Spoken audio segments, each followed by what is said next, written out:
निम्नलिखित में से किस राज्य में सत्रिय नृत्य शैली प्रसिद्ध है? कौन सी नृत्य शैली? सत्रिय नृत्य शैली प्रसिद्ध है। वह किस राज्य में प्रसिद्ध है सत्रिय नृत्य शैली? तब ये जो प्रसिद्ध है वह कहाँ प्रसिद्ध है? वह जो प्रसिद्ध है वह असम में प्रसिद्ध है। ऑप्शन ए वाला इसका सही जवाब होगा। कौन सा इसका सही जवाब होगा? ए। बढ़ते हैं अगले प्रश्न की तरफ। अगला प्रश्न है कि गुग्गा या गोगा नौमी हरियाणा और पंजाब, राजस्थान, यूपी एवं हिमाचल प्रदेश के कुछ हिस्सों में मनाया जाने वाला त्यौहार है। इसे डैश के त्यौहार के रूप में जाना जाता है, अर्थात इसे किस अन्य रूप में भी जाना जाता है। तब इसमें किस अन्य रूप में जाना जाता है? इसके लिए जाना जाता है नाग पूजा के रूप में, जिसे कहते हैं नाग पंचमी भी कहते हैं इसके लिए। बढ़ते हैं अगले प्रश्न की तरफ।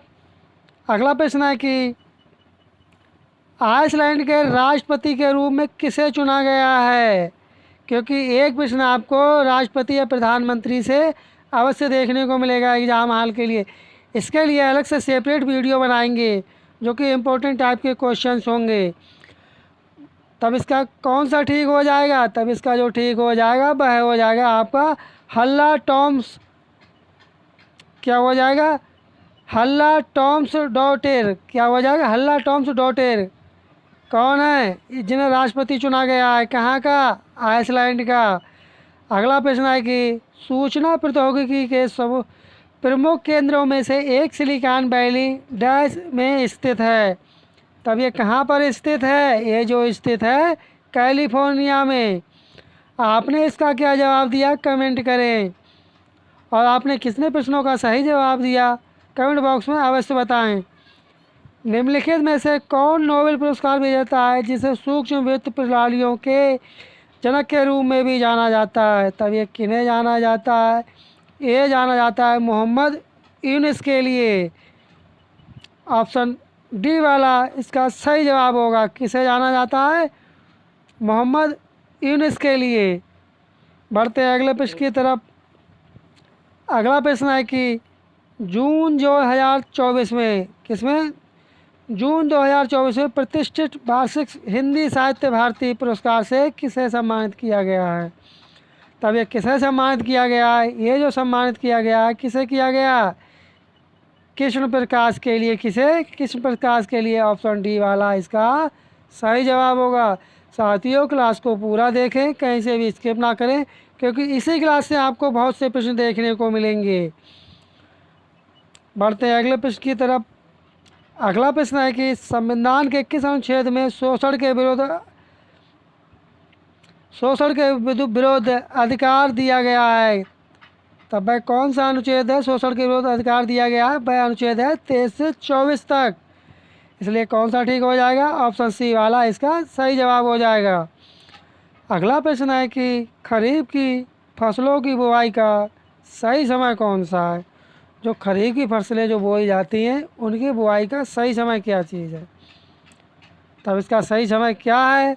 तब इसका जो समय है जून और जुलाई। ऑप्शन ए वाला इसका सही जवाब होगा। साथियों आपको क्लास कैसी लग रही कमेंट करें, और आपका कोई सजेशन या फीडबैक हो कमेंट करें, और आपने वीडियो को लाइक ना किया हो वीडियो को लाइक कर दें। बढ़ते हैं अगले प्रश्न की तरफ। अगला प्रश्न है कि कर्णप्रयाग में किन दो नदियों के संगम से बनता है? कर्णप्रयाग जो है वह किन दो नदियाँ वहाँ पर मिलती हैं आकर के, तब ये कर्णप्रयाग के नदियों के संगम से बनता है। तब वो कौन कौन सी दो नदियाँ हैं? वे दो नदियाँ पिंडार और अलकनंदा के जुड़ने पर अर्थात संगम होने पर उसका क्या नाम हो जाता है? कर्णप्रयाग। ऑप्शन सी वाला इसका सही जवाब होगा। अगला प्रश्न है कि भारत सरकार की दीनदयाल उपाध्याय ग्रामीण कौशल योजना DDU-GKY योजना के अंतर्गत जनसंख्या का कौन सा आयु वर्ग शामिल है? तब वह कौन सा शामिल है? वह शामिल है 15 से 35 वर्ष तक। ऑप्शन सी वाला इसका सही जवाब होगा। अगला प्रश्न है किस ग्रह को भोर का तारा भी कहा जाता है? तब किस ग्रह को भोर का तारा या सांझ का तारा कहते हैं? तब ये किसे कहते हैं? ये कहते हैं शुक्र के लिए। ऑप्शन सी वाला इसका सही जवाब होगा। बढ़ते हैं अगले प्रश्न की तरफ। अगला प्रश्न है, मुंबई अंतर्राष्ट्रीय फिल्म महोत्सव का कौन सा संस्करण 15 जून से 21 जून 2024 तक मुंबई में आयोजित किया गया? तब वह कौन सा संस्करण था? तब ये कौन सा संस्करण था? ये जो संस्करण था 18वां संस्करण था। साथियों, आपने चैनल को सब्सक्राइब ना किया हो, चैनल को सब्सक्राइब कर दे, वीडियो को लाइक कर दे और नोटिफिकेशन बेल आइकन दबाना ना भूलें, जिससे आपको समय समय पर नोटिफिकेशन मिल सके और हमें मोटिवेशन मिल सके। बढ़ते हैं अगले प्रश्न की तरफ। अगला प्रश्न है, शहद में मिलावटी शर्करा विलयन की जांच करने के लिए नमूने में रुई की बत्ती भिगोकर उसे माचिस की तीली से जलाया जाता है। मिलावट की पुष्टि होती है, यदि क्या हो तब उसकी पुष्टि होगी कि उसका कैसा कलर होना चाहिए? तब इसका सही जवाब होगा, यह चटचटाहट की ध्वनि के साथ जलता है। जब उसमें माचिस की तीली दिखाएंगे शहद में या आग दिखाएंगे तब वो चटर चटर की आवाज़ उसमें से आती है। तब इसलिए कौन सा सही जवाब हो जाएगा? ऑप्शन डी वाला इसका सही जवाब हो जाएगा।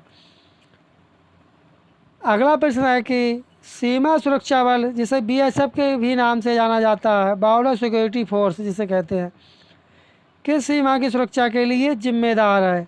अर्थात किस सीमा पर इन्हें लगाया जाता है? तब इसका सही जवाब क्या होगा? तब इसका होगा भारत पाकिस्तान सीमा। ऑप्शन सी वाला इसका सही जवाब होगा। अगला प्रश्न है, चीन की महान दीवार किस उद्देश्य से बनाई गई थी? तब ये किस पर्पस या उद्देश्य से बनाई गई थी? तब ये जो बनाई गई थी सैन्य रक्षा के उद्देश्य से। ऑप्शन बी वाला इसका सही जवाब होगा।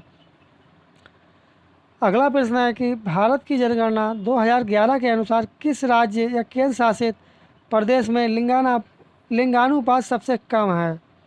तब कहाँ पर जो सबसे कम लिंगानुपात है आपको बताना है, क्योंकि इससे संबंधित आपको एक प्रश्न देखने को अवश्य मिलेगा। तो कहाँ है? दमन और दीव का सबसे कम है। ऑप्शन सी वाला इसका सही जवाब होगा। और साथियों, सबसे ज़्यादा किस राज्य का लिंगानुपात है? आप ये कमेंट बॉक्स में बताएं। अगला प्रश्न है कि वित्तीय वर्ष 2024-25 के लिए उत्तर प्रदेश का कुल बजट व्यय कितना है? तब कुल बजट व्यय कितना है, क्योंकि आपको साथ मैं बताना चाहूँगा, आपको एक प्रश्न बजट से संबंधित देखने को अवश्य मिलेगा, इसलिए बजट को अच्छी तरह से देख लें। और ये प्रश्न है मोस्ट इम्पॉर्टेंट क्वेश्चंस है, इसलिए इसे अच्छी तरह से याद कर लें। तब ये कितनी धनराशि है? ये जो धनराशि है 7.36 करोड़। कितनी? 7.36 लाख करोड़। ऑप्शन बी वाला इसका सही जवाब हो जाएगा। अगला प्रश्न है कि दिल्ली सल्तनत की दरबारी भाषा थी, तब इसकी दरबारी भाषा क्या थी? इसकी जो दरबारी भाषा थी वह फारसी भाषा थी। बढ़ते अगले प्रश्न की तरफ। ग्लोबल फॉरेस्ट वॉच के अनुसार भारत ने 2000 के बाद से 10 वृक्षों का आवरण खो दिया, अर्थात कितने % वृक्षों का आवरण खो दिया? तब कितने % खो दिया है इसने, भारत ने? ये जो खो दिया है 2.33 मिलियन हेक्टेयर का बना आवरण भारत का कम हो चुका है। बढ़ते अगले प्रश्न की तरफ। मोहनजोदड़ो के विशाल स्नानागार की आकृति कैसी थी?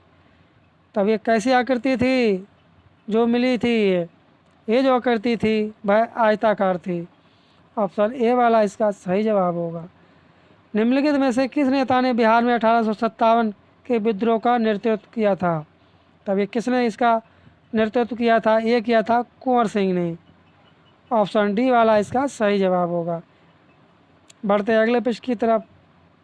अगला प्रश्न है कि AFC महिला एशिया कप 2026 की मेज़बानी कौन करेगा? अर्थात कौन सा देश करेगा मेज़बानी? ये जो मेज़बानी करेगा, ये जो करेगा ऑस्ट्रेलिया करेगा। साथियों, आपने वीडियो को लाइक ना किया हो, वीडियो को लाइक कर दें, चैनल को सब्सक्राइब कर दें। उत्तर प्रदेश सरकार की मुख्यमंत्री विद्युत उपभोक्ता योजना का उद्देश्य क्या है? तब इसका उद्देश्य क्या है आपको बताना है। इसका उद्देश्य है बिजली उपभोक्ताओं को सब्सिडी प्रदान करना। ऑप्शन सी वाला इसका सही जवाब होगा। अगला प्रश्न है कि निम्नलिखित में से कौन सा किसी देश का मौलिक कानून है जो सरकार के विभिन्न अंगों की रूपरेखा और प्रमुख कार्यों को निर्धारित करता है? तब इसका सही जवाब क्या हो जाएगा? इसका सही जवाब हो जाएगा संविधान। ऑप्शन सी वाला इसका सही जवाब होगा। अगला प्रश्न है कि श्री जगन्नाथ जी मेला में आयोजित किया जाता है। बताना कि श्री जगन्नाथ जी मेला कहाँ पर लगता है, कटक में लगता है, संबलपुर में लगता है, या जयपुर में लगता है, या अलवर में लगता है। तब ये मेला कहाँ पर लगता है?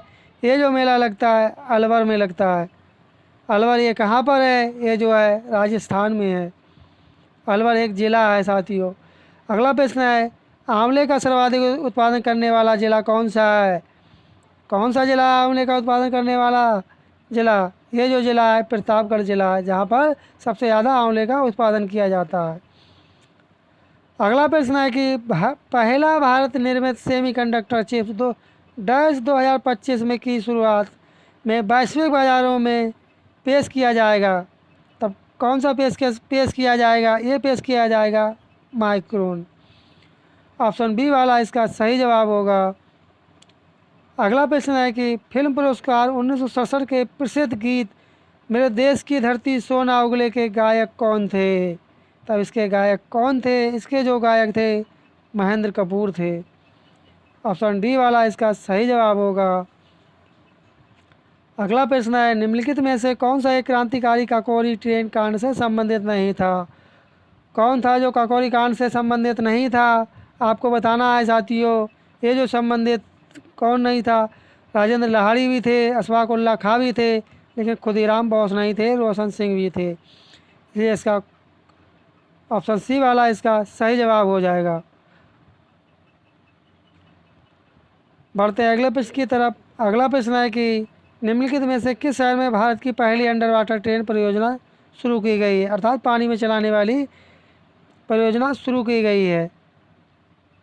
तब कहाँ की गई है? पटना में की गई, कोलकाता, इलाहाबाद या हरिद्वार में? तब यह कहाँ चालू की गई है?